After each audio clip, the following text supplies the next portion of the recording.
HiBrow, World Book Night 2013. Interview with Graeme Simsion.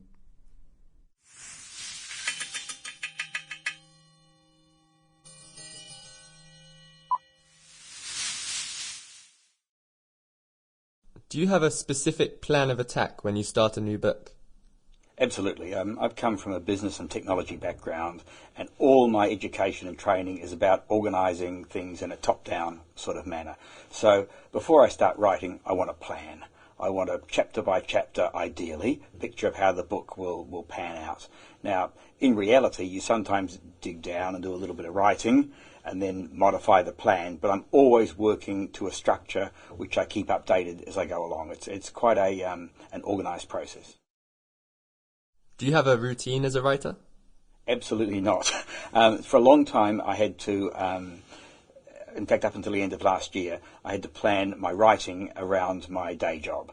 And my day job was giving seminars and so forth, and there was no way after doing an 8-hour seminar, or maybe 4 of them in 4 days, possibly in another country, that I had anything left to write. But then I might go a week without having any business commitments, and that was the time to just tear into the writing. So I wrote when I could. Do you find writing generally enjoyable? Yeah, I love writing. The actual writing is the most enjoyable part of it. There's nothing more enjoyable than the first draft. Then it's harder work editing, but if you've got the right mental set that says that I'm making it better, then that's a good thing to be able to do.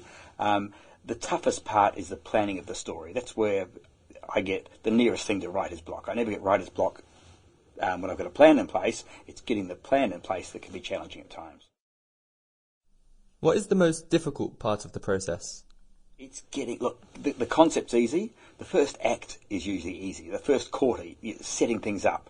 The resolution is usually pretty easy. It's that middle half, what you call the second act in a film, and films famously suffer from a hole in the second act where the action just starts to drag, where people are saying, is this going anywhere? Why should I keep reading? And getting something to drive that middle part is the most challenging part of writing a good story. How do you know when it's finished? You know the plan is finished when you're in a position to sit down and write. So at the point where I say, I've got a plan for 35 chapters, I know what's going to happen in each one of those chapters. It might be just 3 or 4 lines, but I know that my hero has to get from A to B, and along the way he has to kill C. Sample complete. Ready to continue?